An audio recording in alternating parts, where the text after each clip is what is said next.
Do you look at your experience in Black Christmas as a highlight of your career, and why or why not? Not so much a highlight. The highlights of my career, obviously, I think were Romeo and Juliet and Jesus of Nazareth, Death on the Nile. Those were like the classic highlights.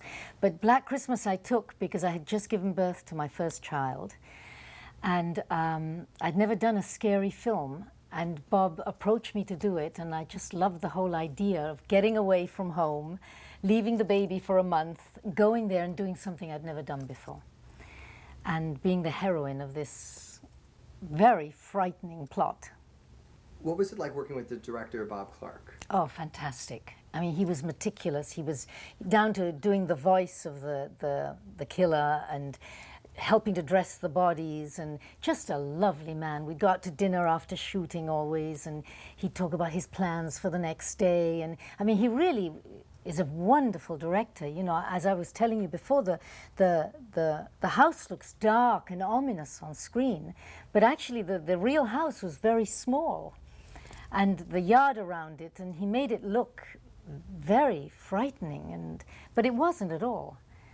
It was a lot of fun shooting. The movie Halloween is noted as being the film that was responsible for ushering in the modern horror genre. It really got a lot of recognition. However, Black Christmas shared the minimalist approach in terms of directing and story, yet it came out 4 years before Halloween. I was just wondering if do you think Black Christmas in a way inspired Halloween because of that? I think Bob Clark told me that it was the first of its genre, that kind of a film that was so... I haven't seen Halloween. I can't watch frightening films. They scare me too much. But Bob said that it was the first of its kind, that they fashioned a lot of films afterwards. It changed the way that horror films were made. You'd have to talk to Bob about why, because, as I say, I haven't seen a lot of scary films. What was it like working with John Saxon? John is an angel. He was just a delight. The whole experience was beautiful. Andrea Martin was very funny. She was a comedian. I didn't get to know Margot Kidder too well. She was very quiet and off on doing her thing. And Keir Dullea was very sweet, very sweet. But John was probably the friendliest of everyone. I want to talk about the phone calls. There's some very vulgar moments in the movie. On the telephone. Were you apprehensive at all about the material? No, because actually when I took the phone call, the voice they put in afterwards wasn't the voice that I was hearing. That was added during the looping. And so I didn't really hear the really horrible things that were being said. I heard Bob Clark reading back to me, you know, things like, I'm going to get you, and I'm going to... And I had to react and be terrified. But then when you actually see the film, some of the things are horrible, and I wasn't hearing those. So those were not in the script? They were not in the script, no. And Bob Clark improvised them and then added them in afterwards. Had they been in the script, would that have been a problem for you? No, not really. I think once you commit to a project, once you start, it's like when I did Psycho 4, once you commit, I mean, you just do it. And it doesn't matter what is being said, you go with the moment. Mm-hmm. So what did you think of the script when you first read it? I thought it was fantastic. I said, oh my God, this is so frightening. And then, you know, Bob wanted to do 2 alternative endings, and we didn't know if I was going to be killed or if so. I think he left it open at the end. But in one of the versions, they were going to kill me. And then he said, better that we just leave her in the house with the phone ringing, or, you know, so... Were there any scenes in the movie that were filmed that were not used? In other words, did you film that scene where you were killed? No, we didn't. I think because we were on a tight budget and it was the constraints of time was pretty much mapped out. I think we kept to the script pretty much, and everything that was shot, almost everything we used. So how do you think the storyline surrounding Jess and Peter? Remember, you're pregnant in the movie? And they're setting up this thriller angle where it could be Keir Dullea, it could be him creeping around in the house. That was kind of the thing. Yeah. The whole idea about Jess being pregnant and not wanting to keep the baby. Do you have any comments about that? About how it was effective in the film in terms of the storyline or the the Well, it just added to the overall intrigue. I think it was just a subplot, wasn't it? It wasn't that big of a deal. I mean, it just made it more interesting. It certainly explained my weight. You know? I was eating like these, going to the Chinese restaurant and eating these Chinese pancakes with Bob every night after shooting, you know. And my waist was expanding, and you know, she had that sweater on with the two hands holding, and those hands were getting larger and larger as I was eating more and more. So, you know, Steve Martin, I told you, it was one of his favorite films of all time. I met him when he was doing Roxanne, and he said, you know, you were in one of my favorite films. And I said, Romeo and Juliet? He said, no, Black Christmas. I saw it 23 times. I loved it. It's like in his collection. So that was flattering. It did very, very well in Europe, you know. It's one of those little cult films. I was going to ask you what the reviews were like when the movie came out. Oh, it said terrifying, frightening, and Olivia was appropriately terrified in it, and really good reviews, as I remember. Why, do you know different? No, I was just asking, Okay. you know, it's Okay. found an audience throughout the years, and I Yeah. think it's one of these movies that just keeps getting Do you know, better. once a year or something, every Christmas they show it at these movie theaters, and people go to watch Black Christmas and then some other Christmas movie, and so I didn't know that. I went there, I think, last Christmas, just the first time, and I was shocked at how many people loved this film. You know, you could be called the original Scream Queen because Jamie Oh. Lee Curtis kind of wore that crown because of her screaming in Halloween. Yeah. But do you consider yourself a Scream Queen? Why not? I didn't get to scream much in it, though, did I? I just looked terrified. It was the phone call. And you know, it's really hard because you're doing 4 different phone calls in a day, and you've got to make the different expressions, and it can just be the same, the repetition, not her again going, you know, so you've got to make it, vary it a little bit to, you know. The killer's identity is a complete mystery. Yes. In the film. Even at the end, I believe you never really know who it is. Do you think this lack of information is why the movie is effective? Why or why not? I think, and today they show too much in films. You know, I think a lot of times, like Hitchcock, you don't really see anything, but you have the idea that you've seen. Other than the bodies once in a while, the thought of some man standing behind a door, peering at you is a lot more frightening than watching somebody like, you know, you see the bodies once it's happened, but you don't actually see it happening. And to me, that's a lot more terrifying, the thought of something, than the reality of watching somebody hacking somebody, you know? Do you remember who the actor was who played the character that was looking through, you know, They were door? different people all the time. One was a double. It wasn't any particular person. You know, one time I think Bob played it, and then somebody else was behind the door and they put the glass eye in, and so it wasn't really one person. There wasn't ever one person on the set that was the murderer. So the person standing behind the door had a glass eye? They put in a lens, what do you call them? A contact. A contact, thank you. Why do you think people like horror movies?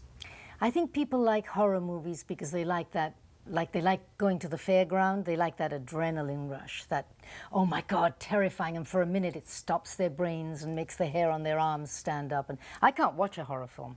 I mean, to act in a horror film and to watch one are completely different. You're not very frightened when you're acting it, you know. But I can't sit through a Friday the 13th or a Halloween, or I can't sit through them. I'm too terrified. I saw Psycho years ago and I didn't sleep for a month. I mean, I was terrified. And you didn't really see the murders. You just saw the idea of it. The thought of being, you know, murdered naked in your shower is horrendous. Were you proud of the film when you did it, and are you proud of it now? I didn't see the film for years after finishing it because scary films scare me. But then when I finally saw it, I was really proud of it. It was just a beautiful little film, and I think Bob Clark is a genius of a director.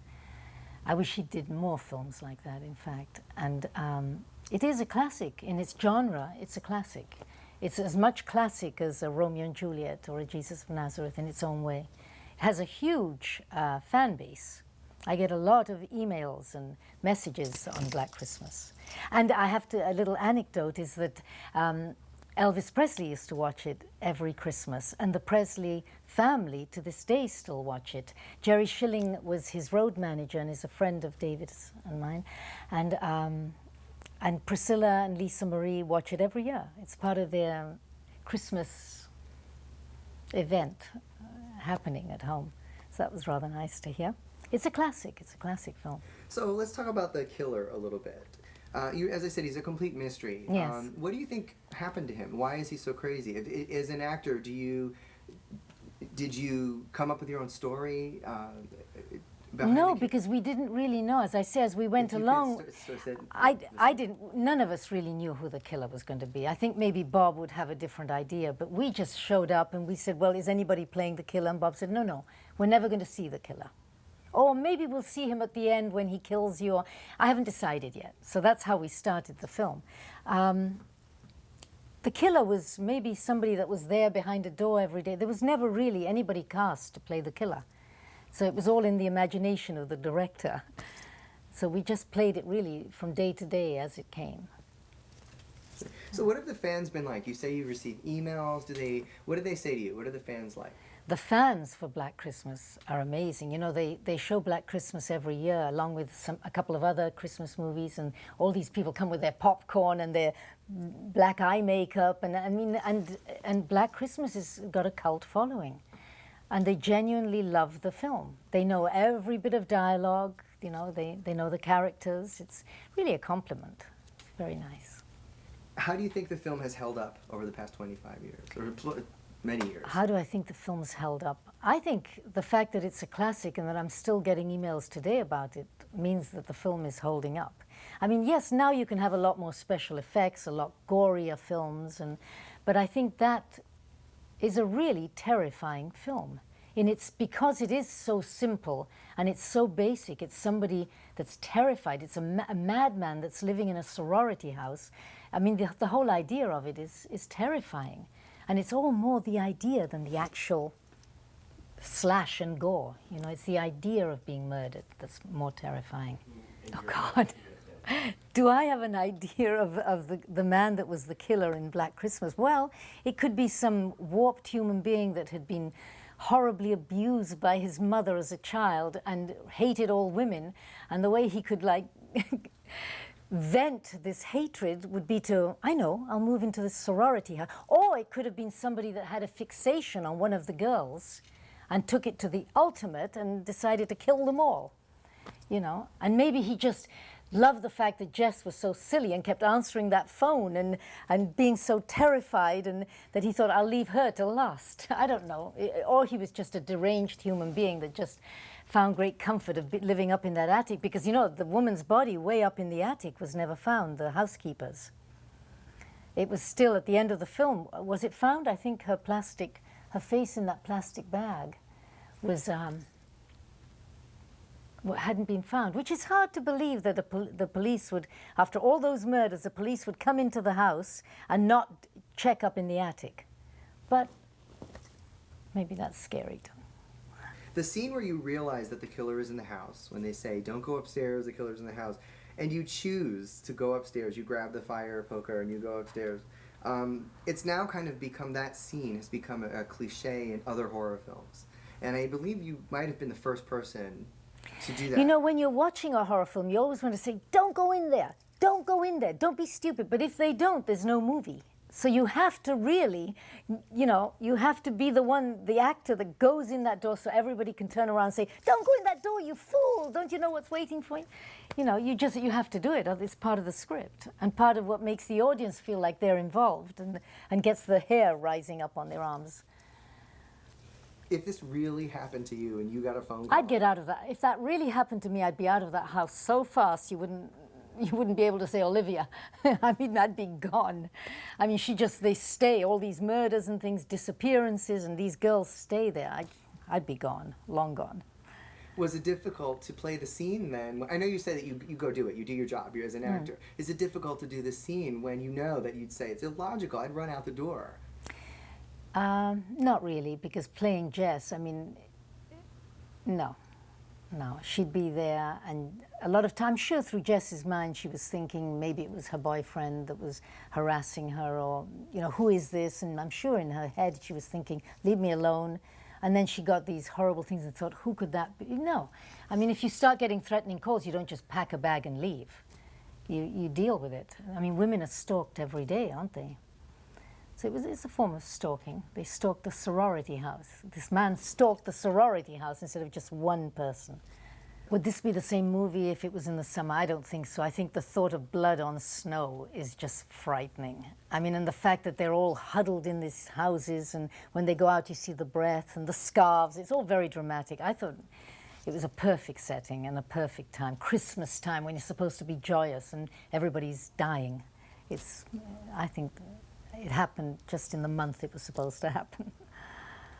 Horror films are a very strange kind of thing. I mean, they're movies about killers and bloodshed and death and all of that. Yet they draw a really devoted audience, people who appreciate the thrill and all of that. Do you think horror movies on some level are detrimental to society in any way? Well, I think there's always the weirdos out there that could try to relive it or try to, you know. I personally, for myself, I love comedies. I love things that make you feel good, that, you know. But it takes all different kinds of people to make a world. I mean, I just finished another horror film, and I just love the people. Actually, horror films are more fun to do than the comedies. The comedies, because there's usually a lot of pressure, and comedies are difficult to do. No, I think for most people they're entertainment. I mean, the oddballs will always be oddballs, and I don't think they harm anybody. People go eat their popcorn and get terrified. I think it's fun.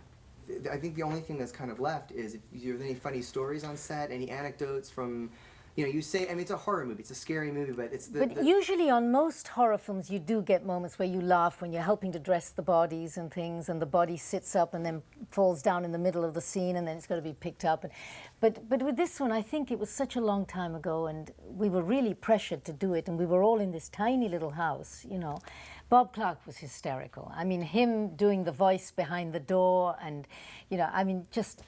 But I don't actually remember any specific funny moment. Bob would have a lot of them if you talk to him, I think. But it was a good shoot. It was fun.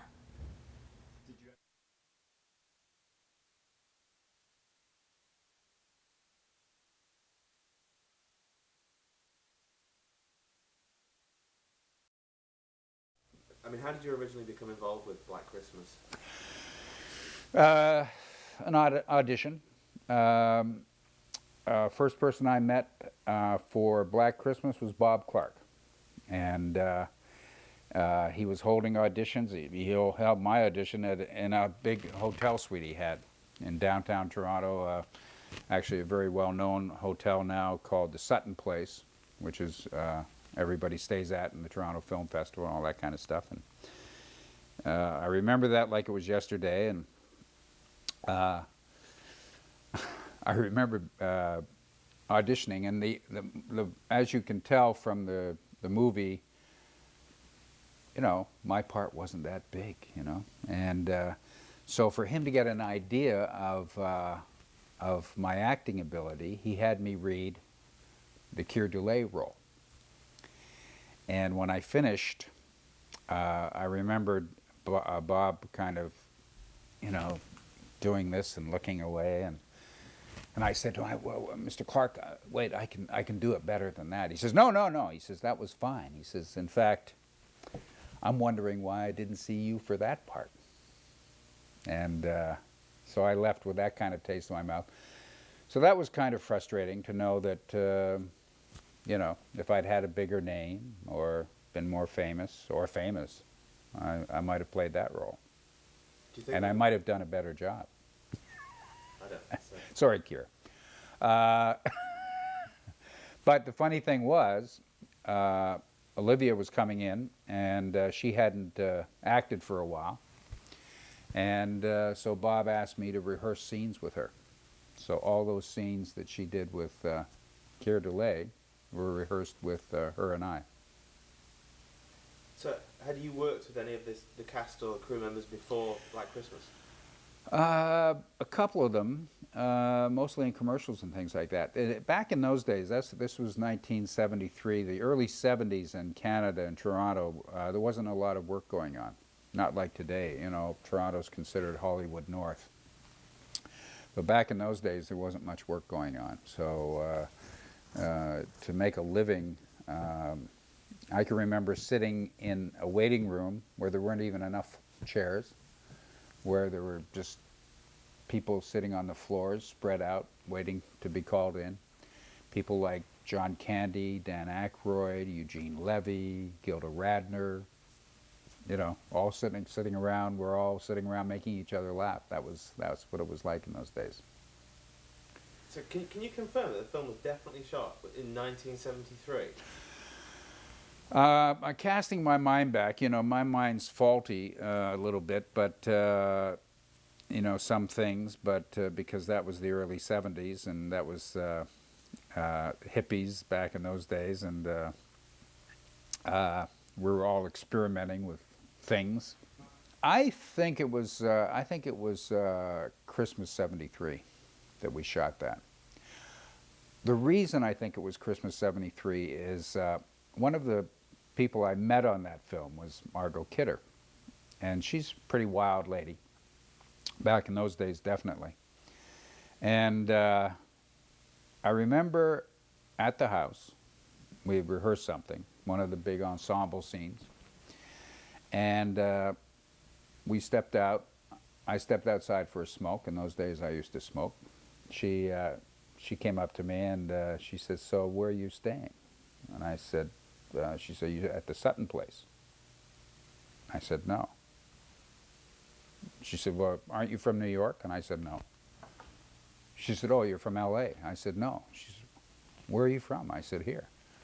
She said, "You live in Toronto?" I said, "Yeah." She says, "Do you work much?" I said, "No, there's not much work going on here. You can find out at the beginning of the month how much work is going to be happening here, and then scramble around trying to make some money." And she said, "Well, you ought to go to L.A. because you'd make tons of money." And actually, what she was referring to was in Canada in those days, there was most of the films being done were kind of what we call artsy craftsy kind of films, you know, very sort of realistic. And I was having trouble getting cast because, you know, I was sort of too good looking in those days for, you know, to look like they kind of wanted the greasy mechanic next door kind of guy. And I couldn't get work. You know, I did a lot of theater and stuff like that. But she said, L.A. is where you want to go because they love guys like you. And she was right. So from that time on, and she told me the way to get around some things, and so I could move to L.A., told me some things to look for and stuff like that. So from then on, it was, I kind of had it in the back of my head that I was going to go to L.A., and I didn't go to L.A. until around November of '74. So it took me a long time to get ready to go to L.A. because I wanted to have a lot of cash in my hand. So eventually I had to sell my car. I had a Porsche at the time, an old Porsche that I used to drive around and I loved, and had to sell that. And actually got a cab license, drove cab around Toronto for a while. I actually made a deal with this cab company to keep the car 24 hours a day. So then I had my own transportation, and I only had to provide them with what they expected that car to pull in 24 hours. And I grew up in Toronto, so I knew all the shortcuts. I knew how to get from point A to point B really fast. I knew the back alleys and all that kind of stuff. So I could make a lot of money. So I made a lot of cash doing that preparatory to moving to LA, which I did in November of '74. So I think it was '73 that we shot the film. Excellent. And it was winter, I know that. It was bitterly cold. Do you maintain contact with any of the cast or original cast to this day? Lynn, Doug McGrath, who else? I think that's pretty much it. I think I don't know what happened to. Do you remember Michael Rappaport? Remember he kind of had afro. Andrea Martin asked me about him. I don't know where he went. I don't know. I have no idea where he went. I don't. You know. There's one chap. They call him the Laughing Detective. His name is John. God, he was a buddy of mine too. John. Well, a few years after that, he fell 5 floors out of a hotel or an apartment. It had smoke insulation. Got smoke overcame him. He opened the window, fell 5 floors, and lived. Yeah. So. Yeah. Yeah. His character was Jeff Buchanan. Wasn't he? He was called the Laughing Detective, right? He was always laughing at John Saxon. Yeah. I don't know why, but he was always laughing at John Saxon in the police department. Yeah. Maybe there's a subtext there we don't know about. Now, is it true that you filmed a scene in which your character was sat with No. Jess? In which you were sat with Jess at the end of the film? I don't remember anything about that. Right. I remember shooting the scene with John and I, and she's lying there, and it was a big, long, involved tracking shot back up into the attic. And I have, if that discussion happened between Bob and the studio or anybody like that, it didn't happen that night, and it didn't happen there. That was, in fact, I think that was one of the last days we shot, if I'm not mistaken. I may be wrong about that. It was certainly my last day. I remember that. It's not something I believe personally, because I think that Bob always had the intention in mind exactly who was who. Yeah. Just something I wanted to kind of clear up, Yeah, I don't think, I just don't think there was ever going to be a Billy. In other words, was that never going to be any one of the characters that you saw? I think it was always going to be a mystery. It's always kind of more fun not to know who it is, and not to know where they're coming from, and not to know what they're about. I think it's scarier. I live out on a farm and lonely area, and if you've ever been alone in a big dark house or something, and you think there's something out there, you can't put a face to it. You just think it's just a total stranger, and that total stranger will have no compassion for you if he gets inside the house. It's that kind of thing, So you ever think Billy's going to come and visit you? Never for a moment. He might phone me. He likes to phone his victims, doesn't he? Do you remember, you may not have been involved, but do you remember who actually put the eyepiece in to play Billy's eye when he's behind the door? No, I don't. I probably wasn't there when I shot it. I have worked with Bob Clark when he was directing a male sexual organ in Porky's. So I guess Bob had some experience directing a part of a person. Okay. Where was the hockey scene shot, where you're taking shots from all of the players? I can take you there. Well, you're going to be in Toronto, so there's a hockey rink up in an area around Yonge and Eglinton, and it's actually in the northwest quadrant from Yonge and Eglinton. If you're at Yonge and Eglinton and you go west a couple of blocks, you'll come and you'll see some parkland, some swimming pool, public pool, and things like that. You move into that park, you'll find a rink, and that's where we shot it. Excellent. And originally, speaking of the hockey rink, in the original script, I don't know if you've ever seen an original script. I don't have it anymore, but the original script, my character was a forward on the team, skating up and down, having a practice. And Olivia comes and tries to get my attention. Where's your girlfriend? Where's your girlfriend? Well, Bob is one of those people who, he's pretty open about ideas. And having done a hockey movie a couple of years before this, and being Canadian, I knew about, there's one segment of practice that's kind of fun, and that's called where they pepper the goaltender with pucks. So you know, I told him that if I was just a forward skating up and down, she'd probably have no trouble getting my attention eventually. But if I was the goaltender, being peppered with pucks for, and that section can go on for sometimes 5 minutes. They'll just keep firing pucks at the goaltender. She would have a lot of trouble. And also, I said, the sound of the pucks both hitting the goaltender and missing, and hitting the boards and hitting the net and different things, and hitting the posts, they actually are metal and they ring, you know. So I said, you can have opportunity for all kinds of sound effects.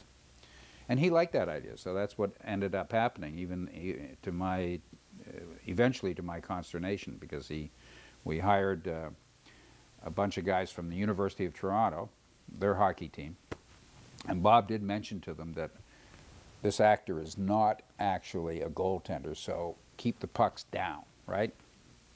No, they're bouncing off my mask and all kinds of things, you know, all kinds of places. So, but I think it's very effective in the film.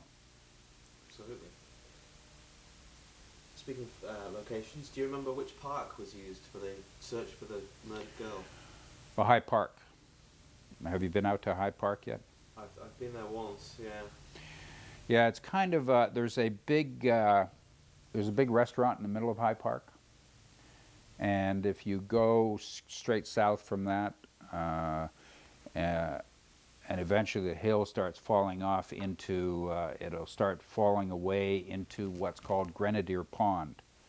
There's a place called Grenadier Pond, and the reason it's called Grenadier Pond, by the way, is back in the 1700s, a group of British grenadiers were running away from some Americans that were invading Toronto, York in those days, and they tried to rush across the ice, and they fell through and drowned. There was a whole small squad of them, so it's called Grenadier Pond, and that's where we shot that. Do you, just in terms of story, do you think that Billy was responsible for the death of the girl in the park, or is that just an unrelated incident? No, I don't think so. I think that was just a red herring. I think that's just a you know, little blip on the radar screen. I think he if you know, if you expanded it and you know, if you wanted to explore it, you know, he may have been. I think he may have been a student at the school or something like that. And I think he had a problem with sororities. That's what I think. So I think he was just after the girls in the house. So what was it like working with such a horror and comedy legend as, you know, Bob Clark? Well, I've been lucky enough to work on a couple of things with Bob. I've done 3 of his films, and I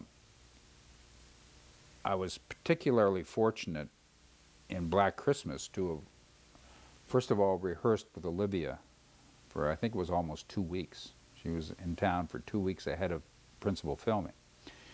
So while we were actually rehearsing in the house, in the main living room.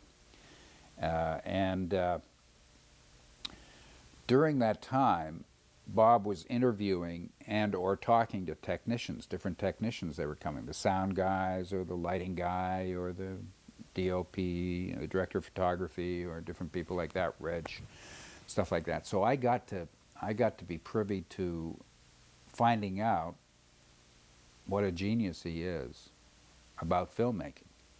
I mean, he could probably do any one of the disciplines. He could probably be a top sound man. He could probably be a top director of photography. He could probably operate the camera. I mean, he just knows everything. And there were things with some of the technicians and things like that where he wanted something, and they'd say something like, well, I don't know if we can do that. And he'd say, well, why don't you rheostat the diastat and, you know, overlap the boop bop, and then you get the sing thing, and it'll come back, and then you can reverb, and we can feed it back onto the set, and then, you know, the guys, yeah, we could do that. Yeah, we can do that. You know, it was like you know, who's zooming who here? You know, it was quite astounding to watch, and I was you know, still new into filmmaking and all that. I only started acting late '68, so this was all still new to me. You know, I hadn't done much, so this was amazing to watch this guy. And then, of course, knowing that, then when I did Porky's next, you know, it was just more of the same, only I knew what to expect. Was that a fun shoot on Porky's as well, was it? A lot of fun, yeah. A lot of fun. We had a lot of fun. You know, it's always fun when it's an ensemble, when you have a whole bunch of people, and you're all on the same page, and that's what you always hope for, you know. Most of my great experiences working have been when it's been an ensemble and when everybody, you know, when there's not a lot of ego involved and everybody's aiming for one thing. You know, I guess my best experience ever was a series I did called ENG, and we shot for 5 years, and I mean every day the cast and crew look forward to coming to work, and it would be hard at the end of the day to get them to go home. And that was somewhat like what Porky's was. We worked long hours. I think a week before shooting, we lost over $1 million in funding. Somebody dropped out. So it was, we were tap dancing as fast as we could on that thing, but we had a ball. It was great fun. And Black Christmas too, you know. Andrea was very funny. This Michael Rappaport, who wherever he is, he was a very funny guy. The lady that played the house mom, her name escapes me at the moment, but she was hilarious. And it was great, great fun. Doug McGrath isn't so funny, but I'm kidding, Doug. So did you ever keep any props from the movie? Because we reckon that your big fur coat would raise a few dollars on eBay. I have a fur coat at home. I have a raccoon coat at home, yeah. You know, I wouldn't let it go for less than $50,000 though, you know. That was my own coat, by the way. You still got that? Yeah, I've still got the fur coat hanging in the closet. It's one of the few things I've saved from that era. You know. And you don't want to give that to the biggest Black Christmas fan in the world? No.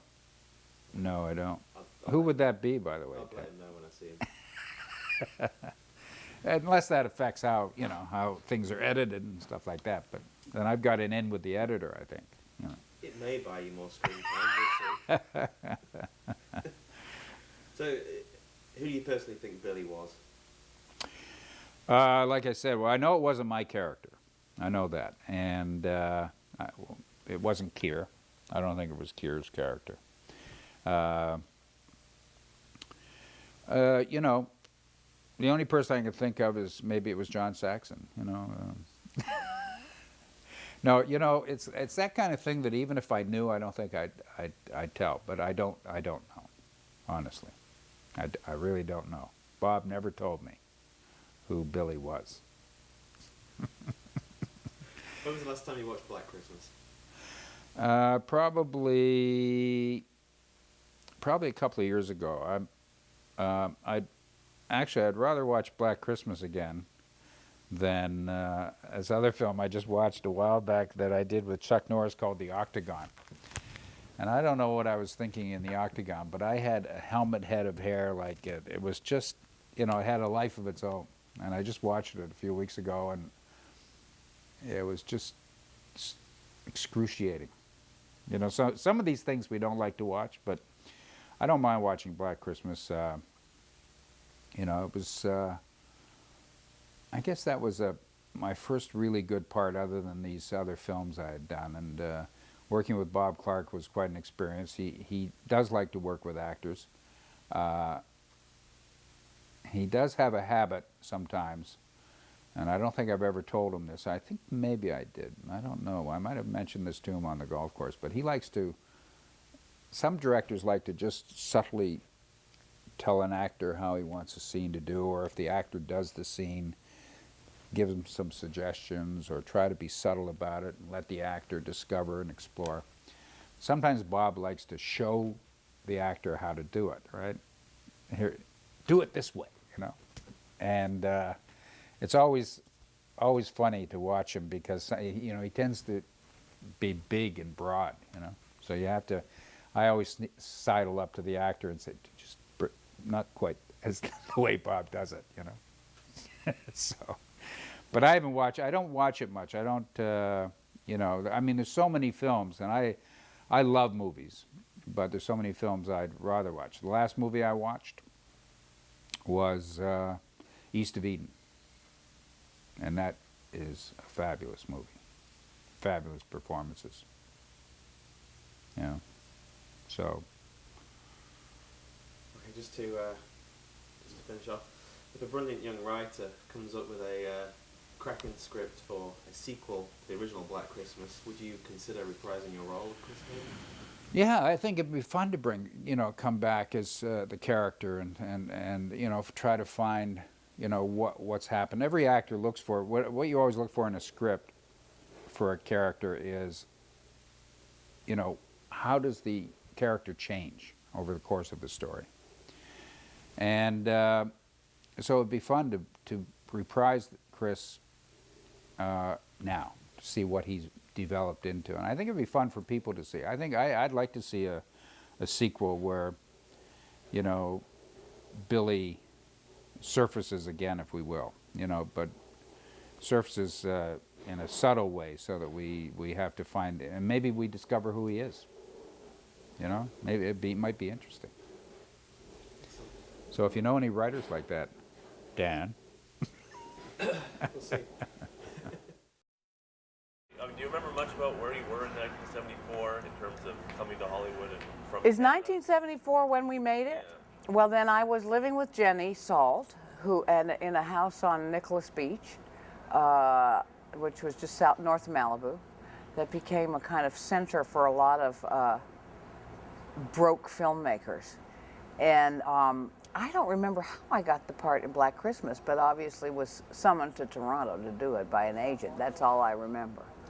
Had you just done Sisters before that? I'd done Sisters a couple of years before that. I'd done quite a few horror movies. I did another one called, I think I was what they call a Scream Queen, Reincarnation of Peter Proud. I'd done, a lot of them. And when you did horror movies, you just sort of thought nobody'd see them. And in fact, here I am 20 or 30 years later or whatever, and those are the ones everyone remembers. So it's kind of fun. So had you wanted to be an actor but just couldn't find any roles in Canada, and that's why you ended up moving to Los Angeles? Well, in those days, there was a very limited height to which you could soar. And then the ceiling hit you on the head. So if you had any ambition at all, you packed up and came to LA or went to New York, one or the other.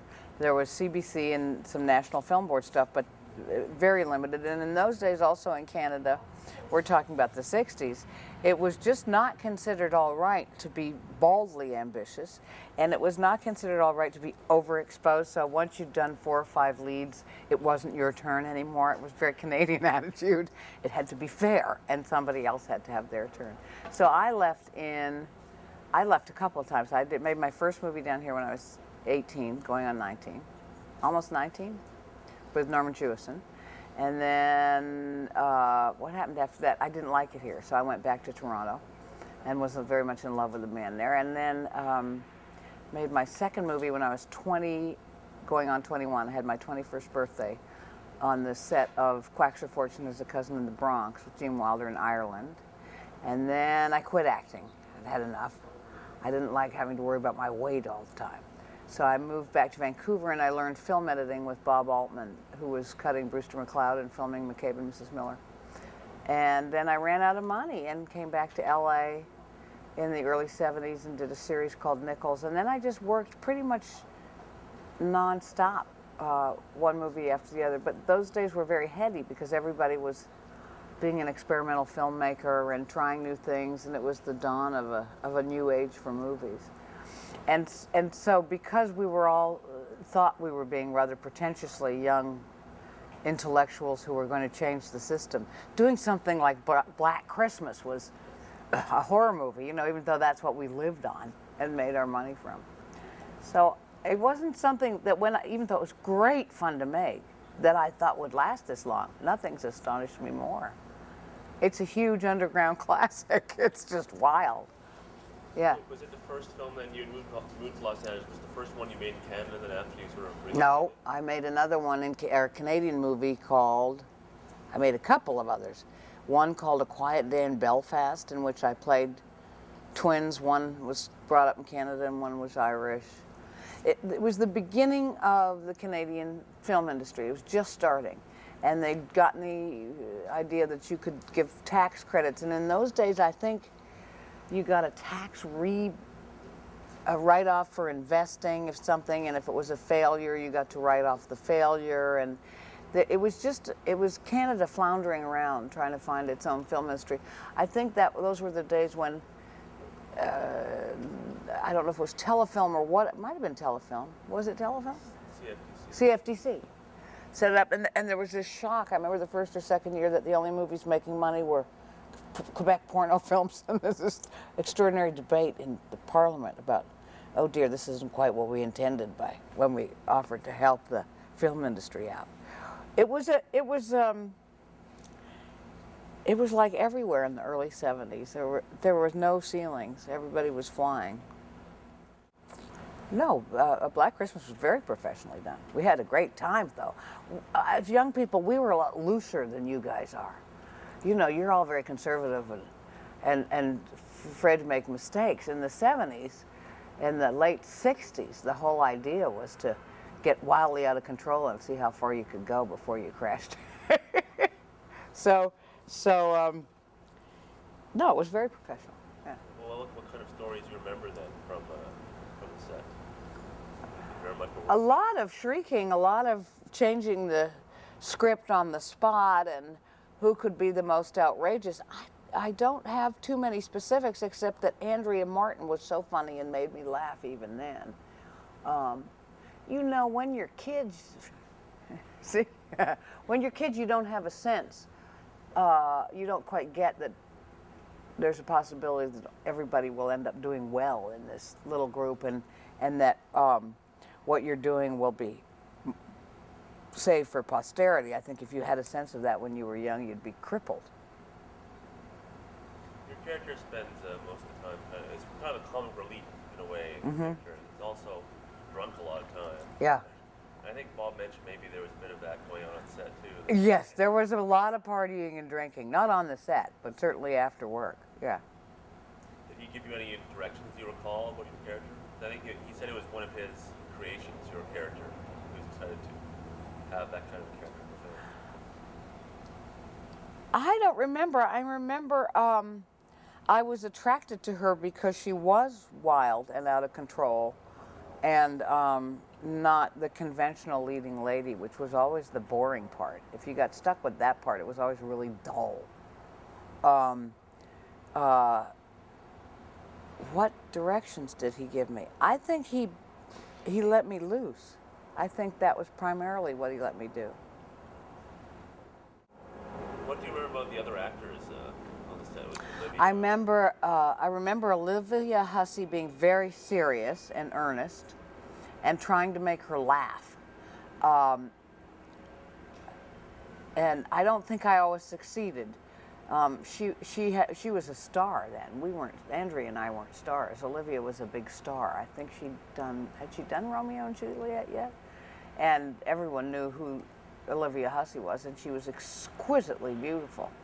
And I suppose Andrea and I probably weren't sympathetic enough to the realities of the pressures of stardom that she was going through at a very young age. So we were the two goofballs, and we played off each other a lot, and we were definitely the comic relief after the camera stopped rolling, as well as on camera. I think it was a little competition who can make people laugh the most between Andrea and I, which I expect would be picked up again today if we ever work again. Did you know her before the movie, Andrea? No, I think I met Andrea on the movie. It was a small pool of talent in those days, so at a certain point, everybody knew everybody. And did I meet her on the set or before? I'm not sure, but I think I met her on the set. Yeah. One of the scenes that you played, which is the most famous one, is when you're actually murdered in the film. Right. Glass. With a glass unicorn, stabbed to death by a glass unicorn. I had never figured out when we were shooting it quite what was happening. You know, the ending of these horror movies can always be a little confusing, and I had no idea till I saw the movie what had happened to me. I knew there was a scene in which I was wrapped in stuff and blood and all that, and we were laughing so hard when we were shooting it. Do you remember much about, do you give you freedom in terms of improvising dialogue also? Yes, I do remember that, and I can't remember, although the famous sort of spell fellatio scene was all written by Bob. But I do remember, wait a minute. I remember Bob having to shut me up, to rein me in, to have me stop improvising. That also has not changed in my life. You mentioned that fellatio scene. Were you surprised they'd let you get away with something like that at the time, or was it? With which scene? The fellatio? No, people were much less uptight in those days than they are now. It was, you know, the late 60s, early 70s, we were saying and doing anything, and it was, I think these days you'd have all the damn Christians down your throat. You know, you couldn't do that scene these days. What's that organization that would have you banned from being on the air, much as they banned Saving Private Ryan for using obscene language? We couldn't get away with it. Do you remember your thoughts when you finally saw the film? I thought it was really fun when I finally saw it, and I thought I remember thinking, oh, Keir Dullea is really good. He's really scary. Toronto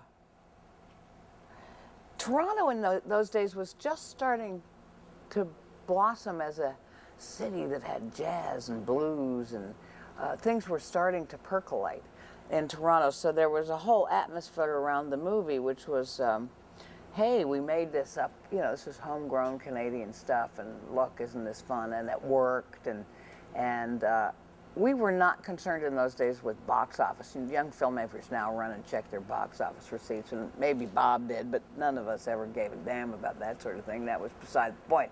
But the film itself worked and was scary and funny. And so it was that wonderful mix of horror and humor, which you kind of can't beat. Which I'd been introduced to by Brian De Palma. So I got why, if you were doing horror, you had to be funny, or else it was just deadly. Yeah. How would you compare working on something like Black Christmas with working on something like Sisters? I remember Brian De Palma was much more driven, or seemingly so, than Bob Clark. And so it was a more intense experience, but then I was sleeping with the director, so, you know, it's kind of different. I was going home with him every night. Yeah. We sort of talked about it already, but in the sense that this film you didn't think it would last at all, or Right. become a cult kind of movie. When did you get the sense that people were still picking up on the film? Well, it was one of those things that crept up on you gradually. You'd made this obscure Canadian horror movie and didn't think anything of it and moved on to the next thing, and then 5 or 10 years later, some guy will stop you on the street and go, God, I loved you in Black Christmas. And you'll think, oh, that's interesting. And then if it happens enough times, you get the point. A lot of people watched it and loved it and kept their memorabilia. And I still have tons of people coming up and asking for autographs for Black Christmas stuff. It's amazing to me. This was a long time ago. This was what, almost 30 years ago we made this? Yeah, I'm old, honey. So it's sort of fascinating the way it turns out that something that you didn't put the same weight to as you might have other things turns out to have this kind of extraordinary longevity. And look at the cast. Look at all the people in the cast who went on to do well. Kind of fun. It also has a more gradual thing, though. I mean, Superman, you know, soon after Superman, people. Well, that was a whole different thing. That was called being in a global hit. That's a whole different experience. That's bizarre and weird. But now it sort of has become a kind of cult movie in a way. What? Superman. Well, it's a classic. I wouldn't call it a cult movie. It was too expensive. You know, it wasn't an underground thing at all. That was a whole different experience.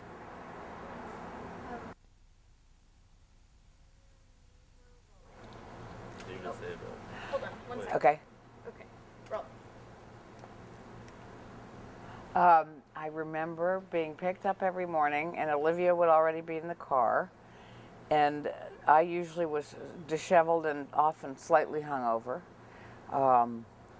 whether it be pot or booze, it didn't matter, one or the other. And Olivia was very straight to me in those days, but she was determined that she was going to marry Paul McCartney, and that was the height of Beatles stuff. So, or they'd broken up, but and I thought she knew Paul McCartney, but she didn't. But she decided she was going to marry him. So she was in one world of waiting for Paul to call, and I thought she was very English and very lovely. She was just as exquisite in person as she was in the movies. And so there were, but we had very little in common, Olivia and I was sort of mesmerized by her. And we'd drive to the set, and then Andrea and I'd hook up and Did you ever stay crack on jokes. The set? Stay on the set overnight? Yeah. No. You know, somebody said that some actors did, the crew did.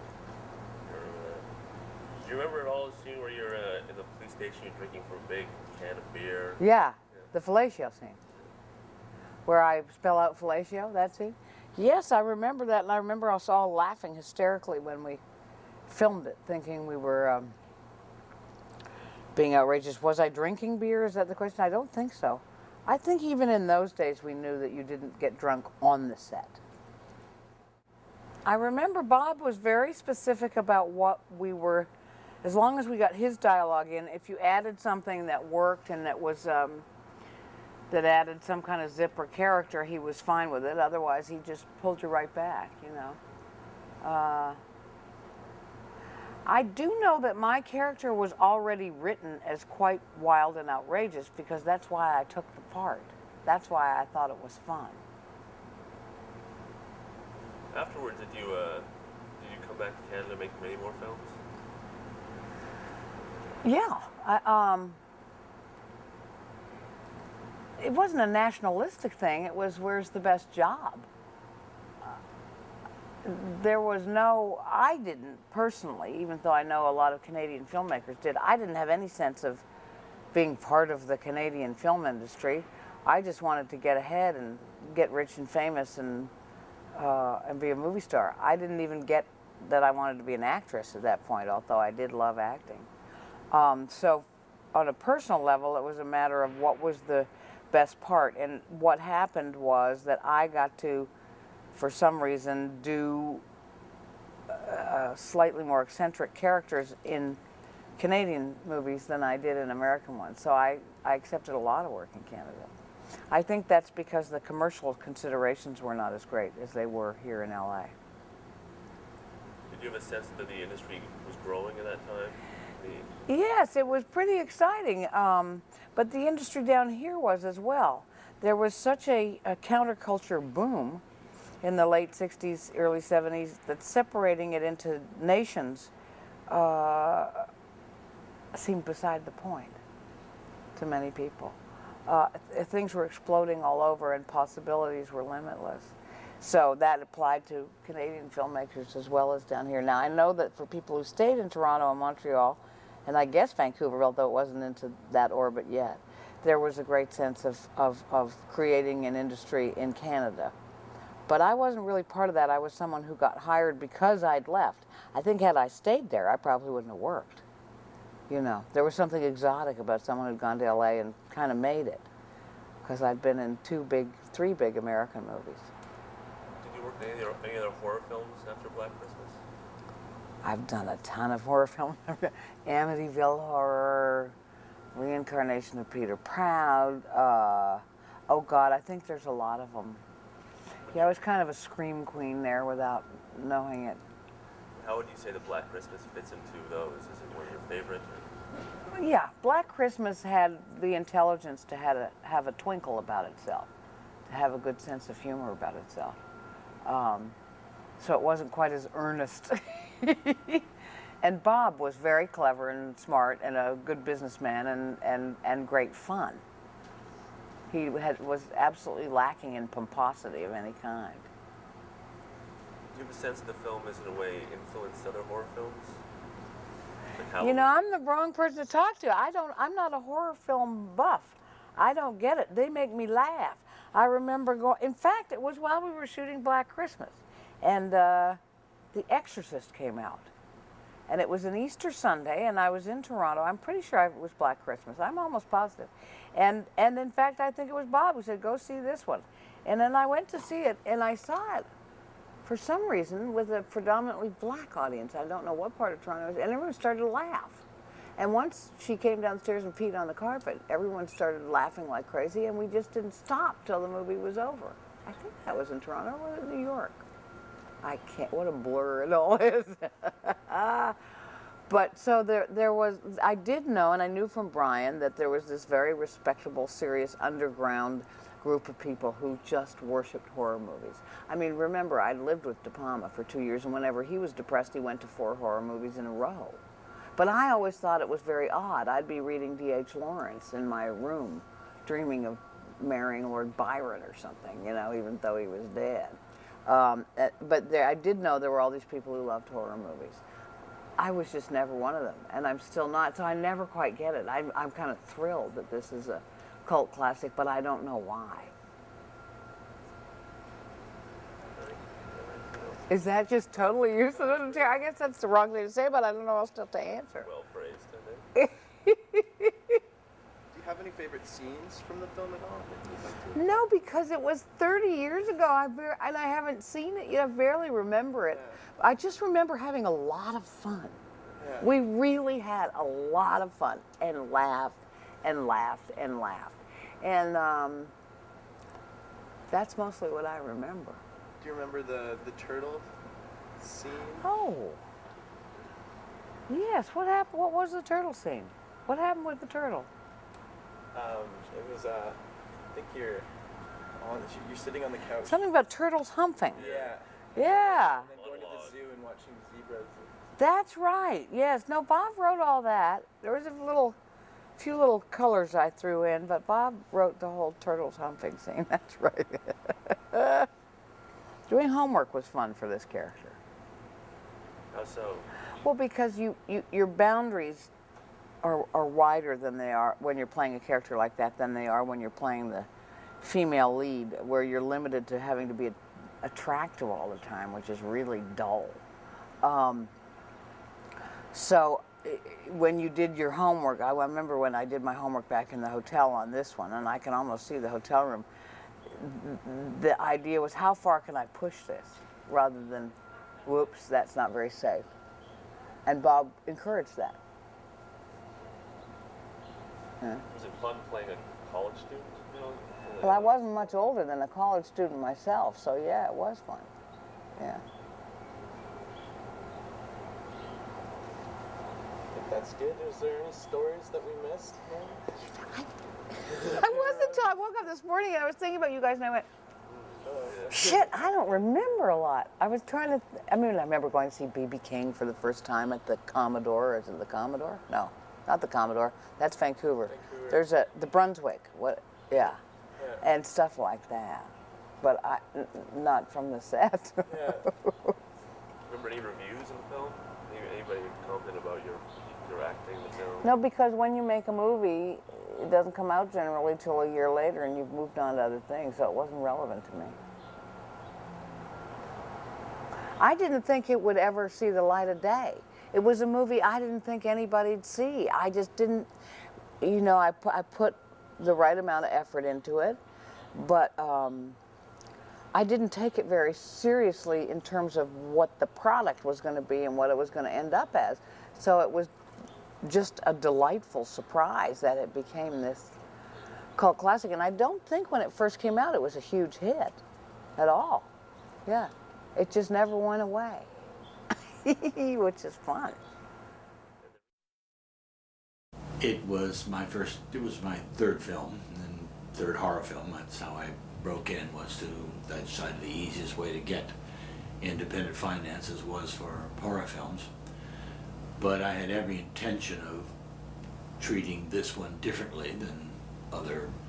There hadn't really been that many teen exploitation horror films anyway. That hadn't happened yet. But I certainly intended to have my actors act like real human beings and have my college kids and be the way college kids are. Not at all. This was still beach blanket bikini time, basically. So I thought it was a good, scary classic horror story, and those have a way of surviving. And I hope to break new ground by the attitude and treatment of the actors and the reality of their world. And thirdly, employing some, if not new, certainly reworked and rethought cinematic ideas. So I hoped it would, not what it's become, I guess. It's an interesting film, a hit film on one level and a cult film on another. It's unusual, but I couldn't say that. I hoped for a film that's 28 years old and done in the early 70s, like I say, well, this was beach blanket bikini, they're going to sue me. But this was what the attitude towards young people was. It was pretty silly. I was surprised at how good the acting was. I remember giving a magazine interview a few years saying, well, some of the acting was a little amateurish. I didn't see that this time. I don't know quite what I was talking about, because it wasn't. Played very low key, close to the best. In particular scenes that were successful for me, I think the fairly famous choral scene where the intercutting with the children singing the Christmas carols with the murder of Margot Kidder. I was particularly impressed that I kept to my motto of not being graphic. You see almost nothing. It's just all illusions, and sound is a tremendous part of Black Christmas. That scene I remember. I remember the scene in the park. The woman who played the mother of the teenage high school girl who they found murdered, and she was a very fine actress and generated some real emotion. And the whole build up to that I thought was effective. And the finale worked very much the way I wanted. More importantly, I think the film, what I did like about it, had a flow editorially. It flowed very smoothly from, did a lot more close-ups than I usually do now. And a lot of very abrupt cutting, just cutting right from the middle of you and I talking, bam, right to So your style Andrea has Martin. changed. I hold back a little, but there was just, I'm a well-made filmmaker. Mm-hmm. I don't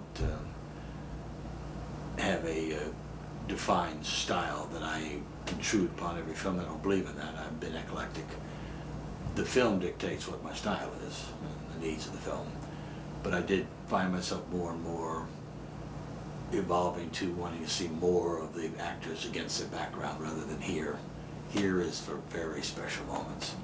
So I see that difference. But in Black Christmas, the here was appropriate. It was, I should have done it, so it's okay. From the beginning, I wanted to see if we could get away with a film. I don't think it had ever been done where you never saw the killer, but yet he had a distinct personality. The phone calls, of course, allowed us. Without that convention, well, it wasn't a convention because it hadn't been done, I don't think, but without that device, we would not have been able to avoid a killer. So I determined from the beginning he would be the camera, and all we would ever be allowed to see would be his hands, or a reflection of him, or a part of a body, or the reaction to what he sees. So it was my intention not to, since the killer is not caught at the end of the film, that we would never see Billy, and he would only be this presence. Clearly there were illusions that were to make you think possibly Keir Delay was Billy, but the truth is the film, again, I watched it carefully, was very honest in that it could not have been Keir, it never was. We didn't use his voice ever for Billy, and none of the situations, there are clear situations where you know where he is and where the killer is, so it couldn't have been him, but yet it seemed like it might be. It was done with an amalgam of voices. I remember the actor Frank Mancuso was one of them. I did some of them. There's a young lady whose name slips my mind who was very much a part of it. It's a compilation of about 5 actors' voices, treated in various ways to create the sense that it is one quite mad person. The cameraman could be Billy climbing in those points. I think it almost always was. There might have been a time or two we used a double to get into a position maybe the cameraman couldn't. Reflections were obviously chosen to, we shaped him. Shadows fortunately changed dimensions, so we found it possible to make Billy appear slender at times and rather burly at times. That depends on what the shadow is doing. I absolve John Carpenter every time by saying there is truth to it in the facts are that I was going to direct a film that John wrote a couple of years after Black Christmas. He was a big fan of Black Christmas. He was just beginning his career. And John had asked me, whether he remembers or not, I think he does, he may not. He asked me if I was ever going to do a sequel, and I said no, his film was the last horror film I was going to do. I had started out, I have great admiration for the form, but I didn't start out to be just a horror film director, but be a director. I wouldn't say I wouldn't do a horror film again, but right now that was not, I had other films working that were going to be different. But if I did do a sequel, he said, what would you do? And I said, well, what I thought I'd do is I would make it the following fall. Somehow in the interim the killer had been caught, he'd been institutionalized, and I would have him escape one night, and now he's free in the community, and nobody knows it at first, and he starts stalking them again at the Black Christmas sorority house, and I was going to call it Halloween. So, now when you think of what John Carpenter did, wrote a script, really quite different from that idea, just the basic core of it, like a sentence, cast it, directed it, edited it, did the music, you know. What is it? Oh, maybe the title Halloween, he should have given me a little footnote, but I didn't own that either. And I'm sure there were probably 8 other people thinking of, it was amazing to me that no one had ever done a movie to that point called Halloween. Yeah. He could have made probably a far less effective film and still been a big hit just because it's called Halloween. It wasn't less effective, it was a terrific piece of work. So I think John Carpenter did nothing but take a germ of an idea and wash it down. Nothing kept him from it. But I think it was influenced, yes, as were a few others. I think Stop Me was the original title when I was given the script.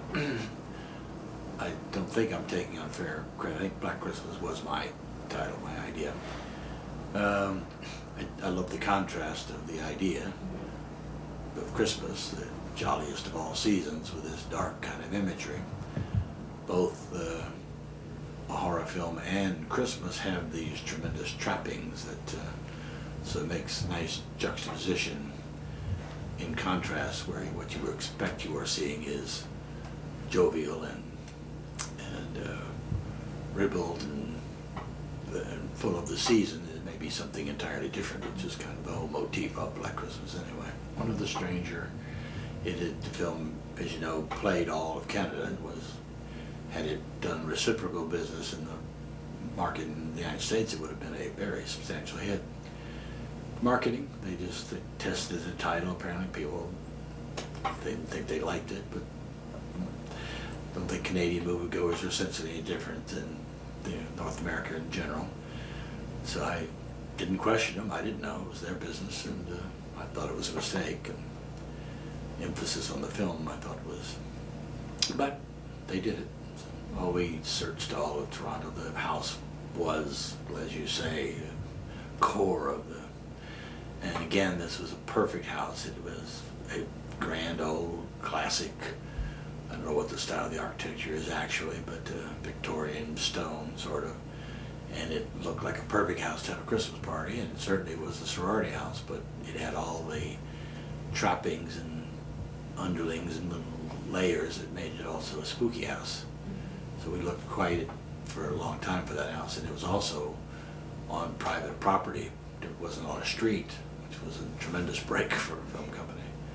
So those practical matters entered into that choice. In as much as at the time,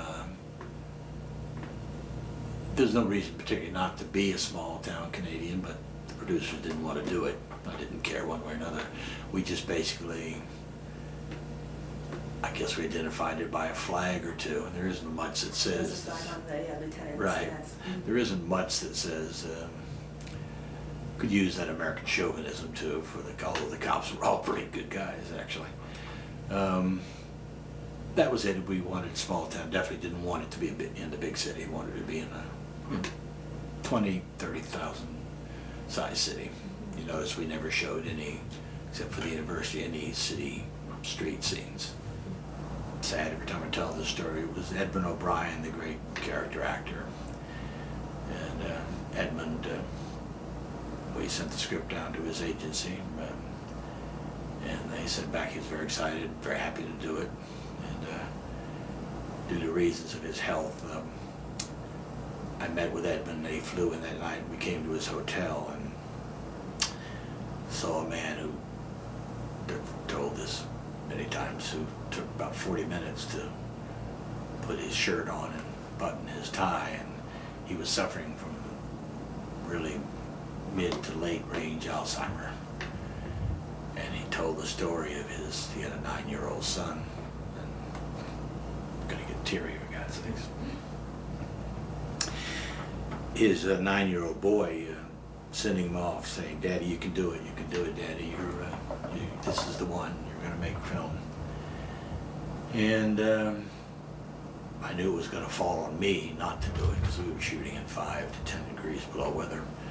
I really, I'm not lying to myself, I would have taken the chance. I said after that to my co-producer, I think we might risk this. He's coherent, strange, because people with that stage of Alzheimer's, he could be coherent, he'd learn some of the script. He would go blank at times. I said, all right, I can cover that. He's still Edmund O'Brien, he's still got that personality. But then Jerry said, "Bob, are you kidding? He's got 3 nights shooting, and if it's 10 degrees out there, it's going to be below 0. And we talked to his agent, and his agent said, no, this is... So we were amazingly lucky. We got Olivia Hussey right after Romeo and Juliet, huge hit. She was well on her way to being a star. Margot had done Sisters, the Brian De Palma film, so she was substantial. It was sort of, I think, the biggest commercial Canadian film to date, so it had that going for it. Keir Delay had the time, and we were able to fit him into the schedule by shooting him out first. Andrea Martin was not Andrea Martin yet. She was just emerging into being Andrea. I'm not sure we did. John Saxon was a great character actor, coming out of being a leading man and just beginning to work his way into character. So I'm sure we didn't hurt them any, and they certainly were good for us. For me, I had my first film to have any stars in it had been my previous one, where I had John Marley from The Godfather, In Bed with the Horse, Academy Award winner, in a film called Dead of Night or Death Dream or something. So it been my first taste of a real star, but it was a great joy for me. And certainly in later years, when the film began to take on a sort of cult, surreal quality, I think they're all quite proud of it. It's a good-looking film. We shot for 40 days, a couple extra days, but we had a budget, and there was no going over. I had to make that budget. So I think it's a very handsome film for that. But that wasn't a bad budget for 1974. I might very well be doing a film the next year or two that's a classic thriller. I almost once did one, decided not to. But now, certainly I haven't done one in 20 years since Murder by Decree. So I'm working with a great novel that's called The Dreamers, that Burt Lancaster and Ben Hecht owned. And Burt was always going to do it, never quite got around doing it. Now I'm working with his sons. We're developing that. Since the emergence of Sixth Sense, The Other is what high-end horror in the recent years, that makes Dreamers very viable. It's very much a thinking, frightening film, but tremendous amount of possibilities cinematically. So it's different in the same way that an action film is different from a comedy.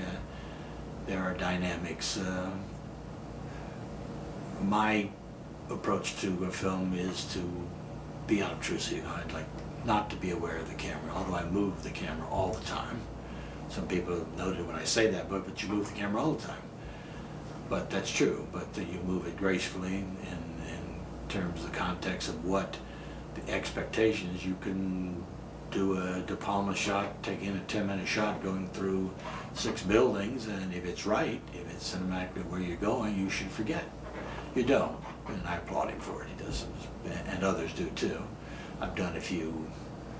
Porky's has a famous 4.5-minute scene, the laughing scene where the principal is hearing Mrs. Balbricker tell how there has to be a wanted poster put out for the errant penis from the it's all shot in one shot. People don't really realize it, but again, the film, the material itself dictates my approach, my style.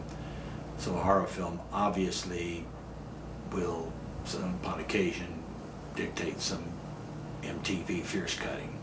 I don't object to it, but I don't want to use the camera to announce, hey, the director's at work and it's brilliant. I see it done a lot. Sometimes it annoys me, sometimes it works. But went through the slasher period, which, God forgive me, I guess I'm part of it, although I didn't do any slashing. You don't see anybody slashed in any of my films, even Murder by Decree. Well, yeah, you do, one brief moment. Then we went through the teen cycle where just almost anything, no matter how inane or silly, seemed to work. But we seem to move beyond that now. A lot of those films, they aren't flying. And the emergence of very intelligent films like Sixth Sense and the others and a few more is very encouraging. I think there's a very literate, and these are very both thoughtful, not hurried films, and there are others like them, so that's what's pulling me back to it.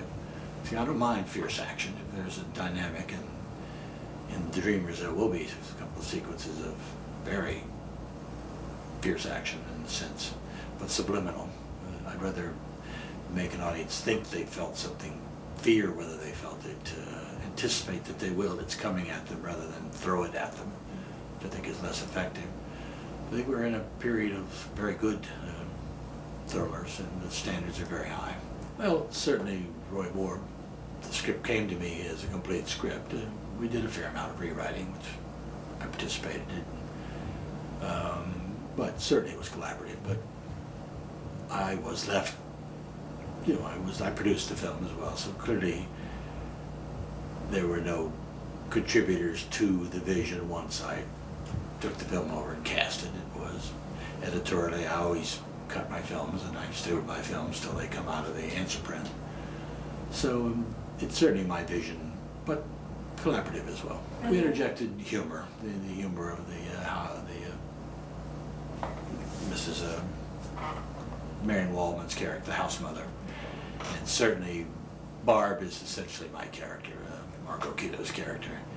And the original script was more graphic, but Roy was very pleased to see it move towards a more subtle, more subliminal idea, suggestive rather than graphic. That's probably the biggest shift that made the film. I think someone using humor, not for yucks, but the way real life, where humor's part of our life. It exists on almost all levels, especially at college, sorority. It's going to be part of their life, and it's not real for me for it not to be. So I've almost done no films without some humor. It just doesn't make sense. My first film to be, that I'll admit to, was a film called Children Shouldn't Believe in Dead Things, which was done for about $60,000. And that was seen and picked up by a Canadian company, Quadrant, and Lynn Herberman, a distributor. And they did very well with it and asked me if I wanted to do another film for them. They could raise about $200,000, and I did Dead of Night, the John Marley film. Lynn Carlin was the other star that I referred to, which was a very dark and serious, sort of an anti-Vietnam War, bit of a cult classic itself, I think. And I went to Canada in '72 to do the post-production. I just fell in love with Toronto. I'm a city person anyway. And I liked the growth, the sense of energy, and Toronto its industry was just beginning to burgeon, grow, and there seemed to be a place there. And like I say, I liked Toronto, and they offered me Black Christmas. So I stayed there another 10 years. And really, my whole career was Porky's, Christmas Story, all were Canadians. I've never actually left Canada. All my post-production virtually has all been done back in Canada. Moved back to the States to move to the ocean. Toronto was not on the ocean. I love the ocean. Not to California. I moved to New England. But it was vital. It was alive. It was creative and challenging and extremely strong talent pool. In Toronto, the actors were splendid. It was a very vital, legitimate theater, of course, even back then. Back then, not another century, but so I love Toronto. I love the film industry there. So I stayed. Yeah. I've shot 4 out of my last 6 films have been actually in Canada again, in Toronto, Halifax, Saskatchewan, and Vancouver. And Wow. all 4 experiences were wonderful. Sadly, the moment with Edmund O'Brien is the one that I will remember forever. I remember they, near the wrap, this is a wonderful sexist moment. They had 3 beautiful young extras come in and flash me. And 1974, flashing, it certainly startled me, that was for sure. I was engaged and would be married later that year. I think there was an overview of how difficult what we were trying to do. When you're doing an all-night film, it is much more difficult. The truth is, lighting day is probably, and from a cinematographer's point of view, the greatest test. Day exteriors, day interior are actually harder than night and interiors, exterior, but not nearly as much paraphernalia and gear is needed. So meeting that challenge, I remember how cold it was. I like cold weather, but it was cold. I remember putting down snow, and what a challenge that was. We did a lot less of it than I wanted to do. There were a lot of little moments. I remember Margot coming to the set to do her famous turtles screw for 2 days scene, and she was supposed to be imbibing, and she was, to get in character. She was definitely there. She was a real character. I loved Margot. In the interaction of Olivia and Keir and Margot, they were all such different creatures. These are all different people. Olivia's very restrained, reserved, quiet, thoughtful young lady. Quite beautiful, quite lovely, very sweet. And Andrea was a dynamite, and John Saxon was the complete pro. And it was the interaction. It was the first film where I really had all the trappings of a full major big film. Even Dead of Night, it was 200,000 shot in Brooksville, Florida. We were flying by the seat of our pants with that one for sure.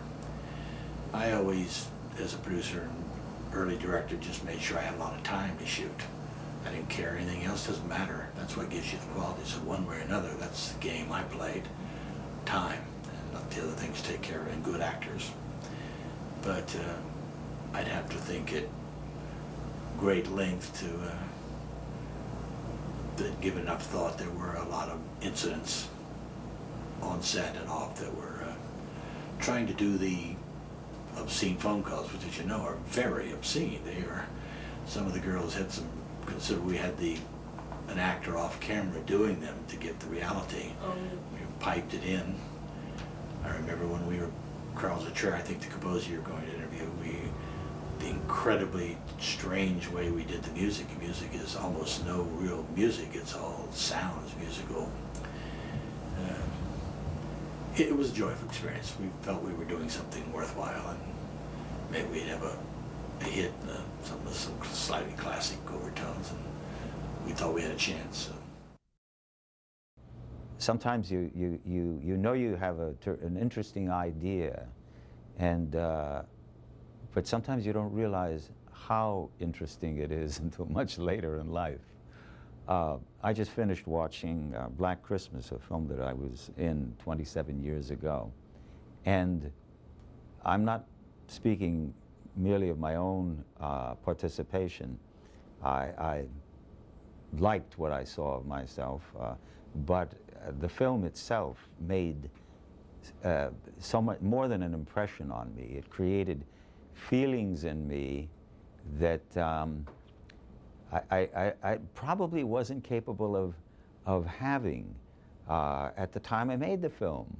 A sense of participation, and of course I think this is something natural that happens with age and maturity. You understand greater depth about things, and each and every development in the film, and each and every other character, particularly Olivia Hussey, her sensitivity, her pained conflicts, and so on. I identified, felt a great deal for, and then the whole development of the situation, the plot, and the way it was treated. I wound up having an experience of, or a triggered experience in me of, I don't know what, horror or anguish that I think is involved. It is an emotion that is, I think, the undercurrent of horror films. When I read the script, again, there's something, like I said before, I immediately sensed, I suppose, the whole dynamic of the story, the whole, well, how good it was woven together, and that there were lots of switches and unexpected turns. But this was, again, an actor, I've been acting at that time probably 20 years, or almost 20 years. So I was speaking like a professional artisan, a craftsman, you know. I thought about the script that way. Seeing it 27 years later, I experience the pieces put together better like a spectator. And in that sense, it jumps out at me now, as I hope it will all spectators. Maybe horror films have always had a central figure, whether it was Dracula or The Mummy or something like that, some kind of mysterious and malevolent kind of entity, you know. This film has it on a very naturalistic basis. This is not anything supernatural, but some kind of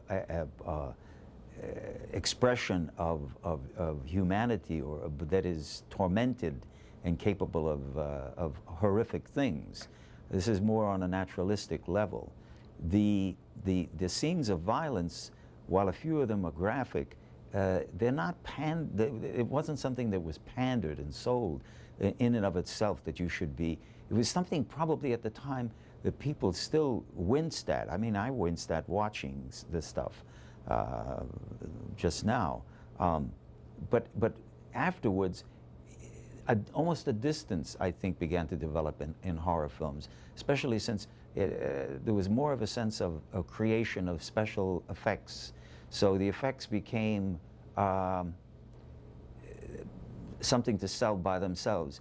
And since they were by themselves, somewhat distant from any kind of, not always distant, but not always connected with a story. In fact, that some of the horror films later, special effects took over and story diminished. And so people were selling special effects, a horrific kind of thing, but not something that is humanly felt. Everybody became the worst spectator in a different kind of sense, like removed of just enjoying some kind of development, weird picture that was made into a horror thing. Black Christmas was still a time when story mattered, and story led into some violence. But the violence wasn't pandered like this. You think you saw something bad in that other film? Wait till you see this one. I think this film, I've made some mention that there was a sort of a leisurely development of the pace. It wouldn't have occurred today. Today, and probably from that time onward, a general rule was you got to catch the audience right away. If you don't get them in the first 5 or 10 minutes, you've lost them. Well, life has sped up so much, and with it, I think, to some degree, maybe a coarseness and an impatience that doesn't allow for a slow development to draw you into the people, to the story, and what they may be involved in or experiencing. I think it maybe we're getting into a little bit of distance and speed. You know, no time to really think through things and feel things. You know, I did Enter the Dragon just probably in the same year that I did Black Christmas, or within 12 months.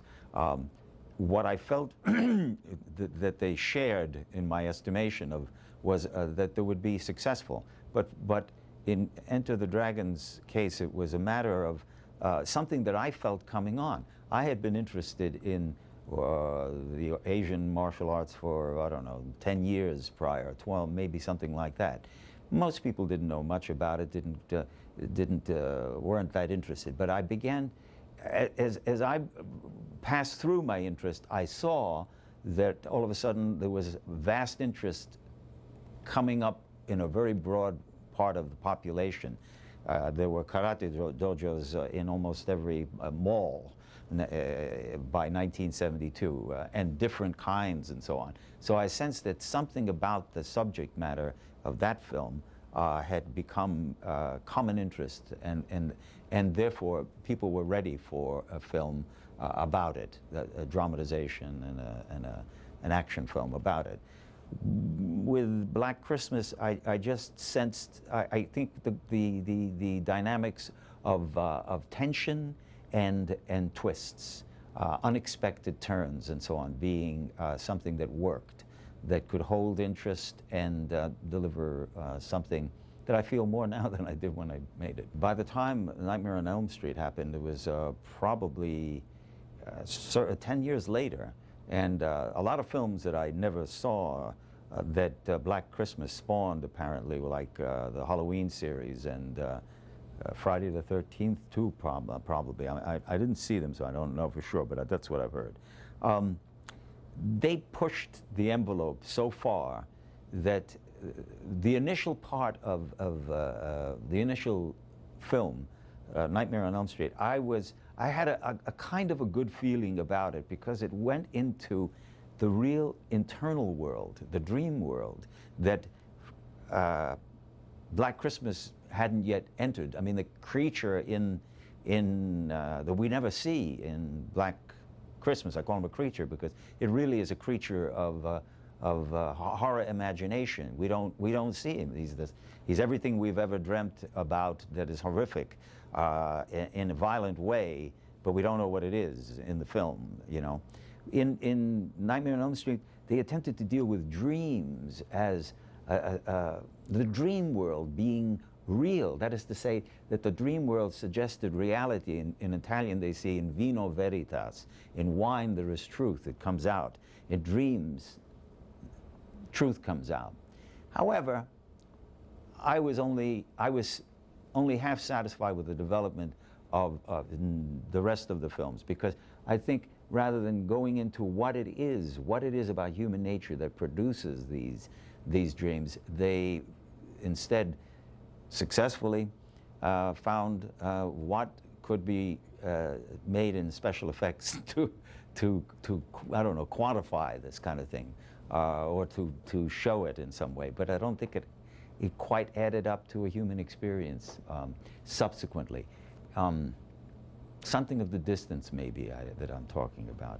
Wes did the first one, Wes Craven, and he wrote the script. He didn't return to the series until the last one. I think I think Bob and starting in the 70s was dealing more with I don't know, the external drama of the circumstance, a very enclosed one, incidentally. Insofar as they were both craftsmen who were very, very careful, and they worked very hard.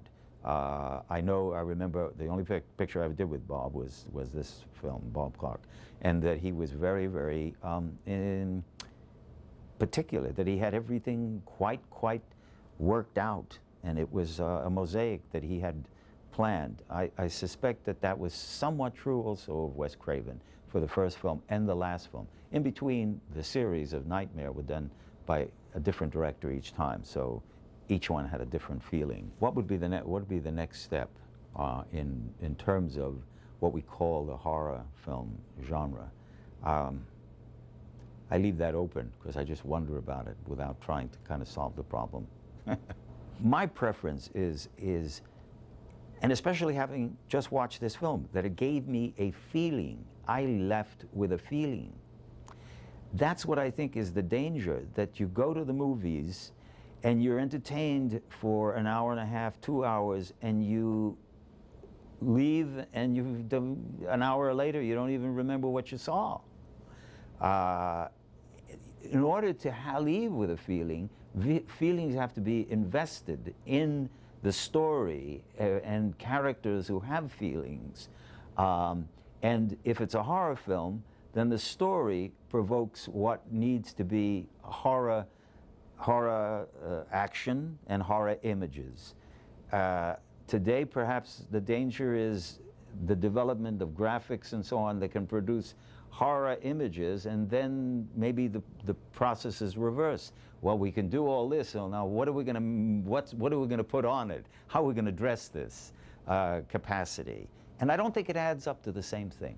I don't think it adds up to the feeling when you leave. The feeling when you leave the theater, if it stays with you, that's what's important. And